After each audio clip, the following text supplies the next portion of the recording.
So good morning दोस्तों, आपका स्वागत है मोटर गाड़ी व्लॉग्स में। और मैं विनय आपको आज बताने वाला हूं कि जो मेजर एक प्रॉब्लम है जो सारे हैरियर ओनर्स फेस कर रहे हैं, माफ कीजिएगा सारे नहीं बोलूंगा, जो बहुत सारे majority of the Harrier owners face कर रहे हैं, वो है लेफ्ट पुलिंग का।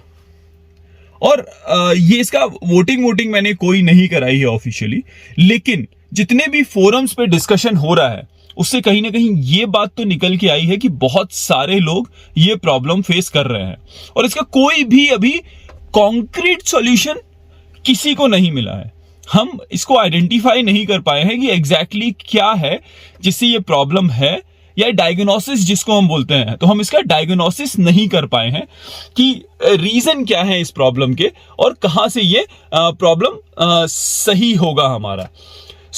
आज मैं आपको कुछ बातें बताऊंगा जिससे मेरी गाड़ी में ये प्रॉब्लम सही हो गया है और क्या क्या मैंने उसके लिए स्टेप्स किए हैं और क्या क्या हुआ है, ये सारी चीजें स्टेप बाय स्टेप आपको बताता हूं। बने रहिए इस व्लॉग में एंड तक जानने के लिए कि इस प्रॉब्लम का सॉल्यूशन क्या है लेफ्ट पुलिंग का। चलिए शुरुआत करने से पहले, जो लेफ्ट पुलिंग है नई गाड़ी में, उसका मेजर रीजन होता है अलाइनमेंट का। अब अलाइनमेंट क्या है? अलाइनमेंट की जब हम बात करेंगे तो इसमें तीन चीजें होती हैं। तो चलिए मैं आपको एक बार डिटेल में बताता हूं कि ये क्या है अलाइनमेंट गाड़ी का, यदि आपको नहीं पता है। और आपको बहुत से लोगों को पता होगा, लेकिन जिनको नहीं पता है और आगे आप यदि कभी भी अलाइनमेंट के लिए जाते हैं तो आपके लिए बेनिफिट होगा। तो चलिए पहले वो डिस्कस कर लेते हैं। गाड़ी का अलाइनमेंट मतलब, तो इमेजिन कीजिए कि गाड़ी के ये दो पहिए हैं, राइट? फ्रंट में मेजरली ये फ्रंट से होता है क्योंकि ये फ्रंट व्हील ड्राइव व्हीकल है और स्टीयरिंग कंट्रोल सारा फ्रंट पहियों से होता है। ये फ्रंट दो पहिए हैं, तो इनमें तीन तरीके के एंगल होते हैं, राइट? ये फ्रंट पहिया आपके बॉटम को, जो रोड को है, पूरा सरफेस कांटेक्ट होना चाहिए दोनों में, राइट? और गाड़ी इस कंडीशन में स्ट्रेट जाएगी। तो इसमें तीन तरीके के एंगल होते हैं। पहला होता है कि गाड़ी के पहिए ऐसे हो सकते हैं या ऐसे हो सकते हैं दोनों, या एक पहिया इनवर्ड्स या आउटवर्ड्स हो सकता है, या ये पहिया आउटवर्ड्स या इनवर्ड हो सकता है, राइट? ये यदि ये स्ट्रेट व्हीकल है तो ये और ये कंडीशन हो सकती है, ये इसको हम बोलते हैं टो एडजस्टमेंट। गाड़ी का टो इन या टो आउट हो सकता है। तो ये रीडिंग, और इसकी एक स्टैंडर्ड रीडिंग होती है जो टाटा मोटर्स से सर्विस सेंटर्स को दी जाती है, जिसको इनको मैच करना होता है जब ये अलाइनमेंट करते हैं। टो इन टो आउट की स्टैंडर्ड रीडिंग है। अब मैं आपको यहां पर स्क्रीन पर दिखा दूंगा कि स्टैंडर्ड रीडिंग्स क्या है टो इन और टो आउट की। दूसरा होता है कि कैम्बर। कैम्बर, यदि मैं इस पहिए को ऐसा करूं तो कैम्बर होता है ये वाला एडजस्टमेंट, मतलब पहिया इनवर्ड्स टिल्ट है या आउटवर्ड्स टिल्ट है, राइट? तो ये हो गया कैम्बर। अब एक होता है कैस्टर। कैस्टर में होती है relative positions of these wheels.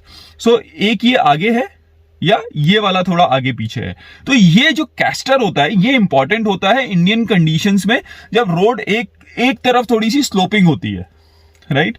और वो स्लोपिंग रोड को मैनेज करने के लिए कि आपकी गाड़ी उस पर भी स्ट्रेट जाए, ये कैस्टर एडजस्टमेंट किया जाता है। तो ये तो हो गई अलाइनमेंट की बात। अब जब हमको पता है कि ये है अलाइनमेंट गाड़ी का, तो अब हैरियर में प्रॉब्लम क्या है अलाइनमेंट में, वो पहले डिस्कस कर लेते हैं। जब मैं पहली बार गाड़ी लेके आया था तो मैंने सर्विस सेंटर वापस इसको लेके गया जब मुझे लेफ्ट पुलिंग एक्सपीरियंस हुई, क्योंकि ऑब्वियसली एक प्री कंसीव्ड था दिमाग में कि यार इसमें लेफ्ट पुलिंग होगी। ये भी एक प्रॉब्लम है साइकोलॉजिकल, ठीक है, शायद क्योंकि इतना मेजर लेफ्ट पुलिंग नहीं है कि जिससे आपको नोटिस में आए वो चीज, लेकिन क्योंकि साइकोलॉजिकली आपके दिमाग में है, आपने ऑलरेडी फोरम से सुन रखा है, देख रखा है, तो आप उसको टेस्ट करते हैं, और जब टेस्ट करते हैं तो आपको ये प्रॉब्लम नोटिस भी हो जाती है। मिनिमल है लेकिन नोटिस हो जाती है, और एक बार नोटिस हो गई तो दिमाग में घर करके रह जाती है। ये भी एक प्रॉब्लम है, ठीक है? तो या तो नोटिस मत कीजिए, ध्यान मत दीजिए इसको, और यदि आप इग्नोर करके रह सकते हैं तो रह लीजिए, लेकिन नहीं रह सकते तो देखिए कि क्या करना है। तो जब मैंने इसको पहली बार लेके गया तो इसका टो आउट था, तो उन्होंने टो एडजस्ट कर दिया, एवरीथिंग वाज वर्किंग फाइन, ठीक है। लेकिन बहुत से फोरम में मैंने पढ़ा कि सर्विस सेंटर वाले इसका प्रॉपर अलाइनमेंट नहीं करते हैं, we need to take it to the experts. जो शहरों में बहुत सारे टाइम से बहुत सारी गाड़ियों के अलाइनमेंट करते आ रहे हैं, उनके पास इसका बेटर सॉल्यूशन है। मुझे जब सेटिस्फैक्शन नहीं मिला सर्विस सेंटर के उससे, तो मैं इसको बाहर भी लेके गया और मैंने वहां पर भी इसका अलाइनमेंट कराया, लेकिन वहां भी अलाइनमेंट कराने के बाद प्रॉपर सॉल्यूशन नहीं मिला। तो फिर वापस से मैंने इसको अपनी गाड़ी की फर्स्ट सर्विस के दौरान वापस से सर्विस सेंटर में कंप्लेंट रजिस्टर की कि यार ये प्रॉब्लम का सॉल्यूशन नहीं हुआ है। उनने इसका फिर से अलाइनमेंट किया, अलाइनमेंट में कुछ भी आउट नहीं था, कोई भी प्रॉब्लम नहीं थी और सब कुछ ठीक मिला, इट्स फाइन। और उन्होंने मुझे समहाउ कन्विंस कर लिया कि ये प्रॉब्लम नहीं है।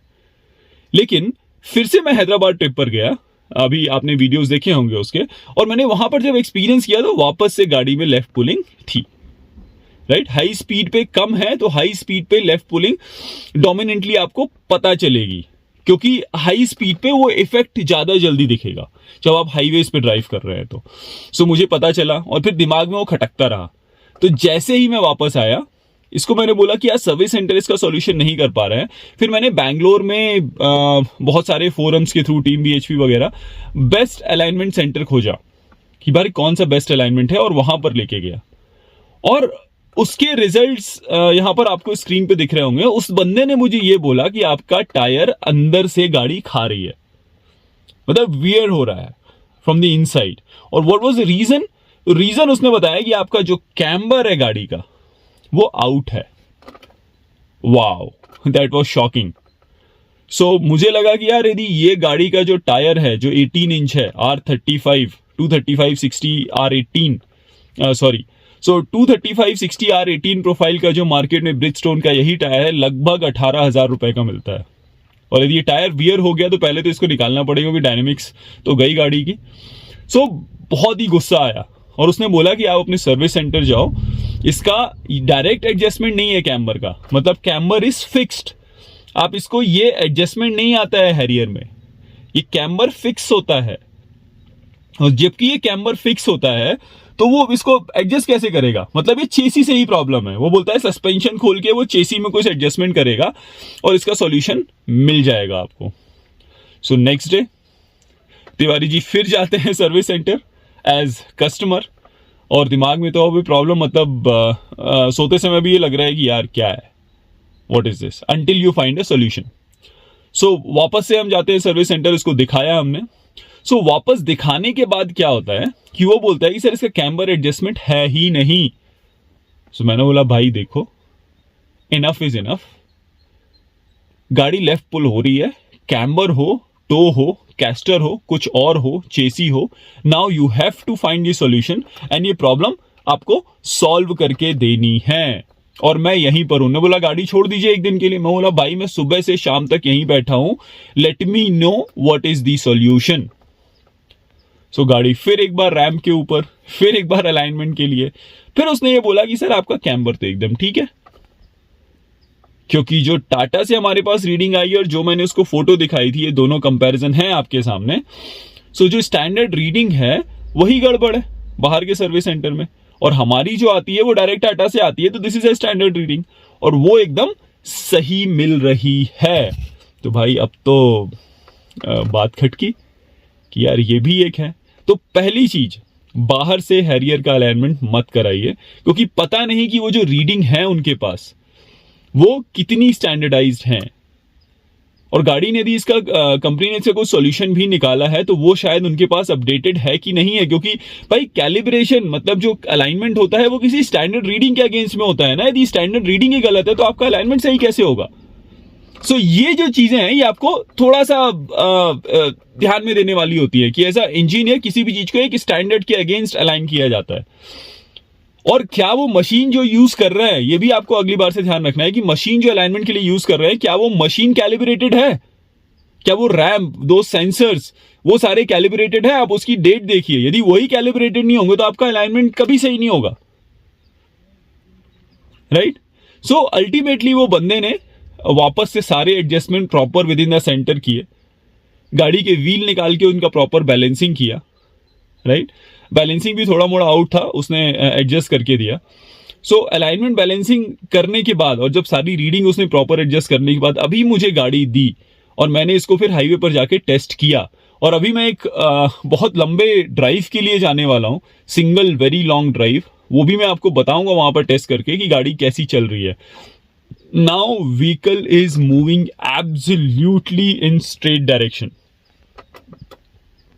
अब है क्या कि वो जो रीडिंग दी गई है कैम्बर, कैस्टर एंड टो की, उसमें जो भी एडजस्टमेंट होगी उसमें भी एक रेंज है, यहां पर आपको दिख रही होगी, उसमें एंगल की रेंज है।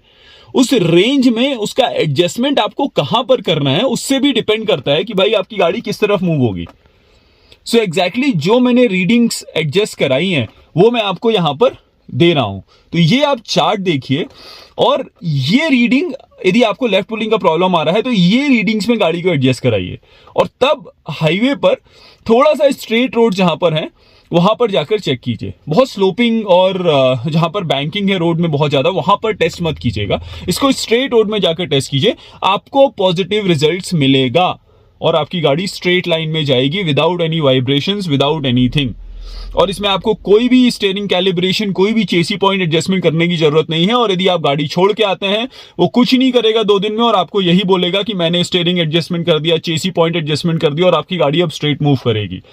इट्स ऑल अबाउट जो रीडिंग्स हैं कैम्बर, कैस्टर और टो की, वो सारी रीडिंग्स आप किस लेवल पे एडजस्ट करके रख रहे हैं, किस रेंज में, मतलब आप उसको negative lower most tolerance limit में रख सकते हैं और हाईएस्ट मोस्ट टॉलरेंस लिमिट में रख सकते हैं, या सेंटर में रख सकते हैं, या तीनों रीडिंग आप कैसे मैनिपुलेट करते हैं।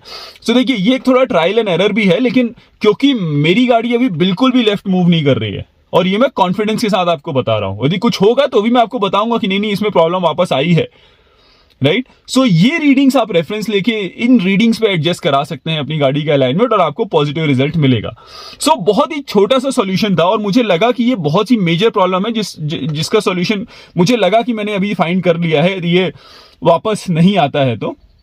ओके, अभी मैंने इसको काफी एक्सटेंसिवली टेस्ट कर लिया है, ऑलमोस्ट 2-3 बार 30-40 किलोमीटर का ड्राइव हाईवे पे ले जाके टेस्ट अच्छे से कर लिया, और गाड़ी परफेक्टली स्ट्रेट लाइन में जा रही है, मतलब एकदम एरो की तरह जा रही है, कोई भी प्रॉब्लम नहीं है, राइट। सो होप ये जो मैंने इंफॉर्मेशन आपको दी है, सो ये रीडिंग के साथ आप सर्विस सेंटर जाके एडजस्टमेंट करा सकते हैं, और सर्विस सेंटर से ही कराइएगा, ये एक मेरा रिकमेंडेशन है, आई विल इंसिस्ट, राइट। सो यदि आपको ये इंफॉर्मेशन अच्छी लगी हो और इससे आपको यदि सॉल्यूशन मिलता है तो मुझे कमेंट बॉक्स में जरूर मेंशन कीजिए, और यदि आपको ये प्रॉब्लम भी आ रही है आपके हैरियर में तो भी कमेंट बॉक्स में मुझे बताइएगा कि कब से है, क्या है, मेजर है, नहीं है, तो हम इस पे एक अच्छा डिस्कशन कर सकते हैं और लोगों के लिए एक अच्छा सॉल्यूशन लेके आ सकते हैं। यदि आपने भी कुछ ऐसा कराया है जिससे आपकी प्रॉब्लम गई है, यदि बाहर से ही कराया हो या कहीं से भी जिससे आपकी ये प्रॉब्लम दूर हो गई है, तो आप जरूर हमारे साथ शेयर कीजिएगा इस फोरम पे, क्योंकि हम यहाँ पर जो भी इंफॉर्मेशन देते हैं वो सबके लिए हेल्पफुल होनी चाहिए, तो अल्टीमेट एम हमारा यही है। सो यहाँ तक वीडियो देखा है तो इसको लाइक करके जाइएगा और शेयर कीजिए लोगों के साथ यदि आपको इन्फॉर्मेशन लगती है कि लोगों तक स्प्रेड होनी चाहिए, और कमेंट बॉक्स में तो मुझे बताइएगा ही कि आपने क्या किया है, आपके साथ ये प्रॉब्लम है कि नहीं है। और चैनल को यदि नए हैं तो सब्सक्राइब करके जरूर जाइएगा, क्योंकि ऐसी इन्फॉर्मेशन हम आपके साथ शेयर करते रहते हैं। सो वीडियो देखने के लिए धन्यवाद, और मिलते हैं अगले किसी वीडियो में जहां पर हम शेयर करेंगे बहुत अच्छी ऐसी कोई इंफॉर्मेशन जो मुझे लगता है कि आपके साथ शेयर करनी चाहिए और बहुत से लोगों को उससे हेल्प मिलेगी। So see you in next video. Thank you very much for watching.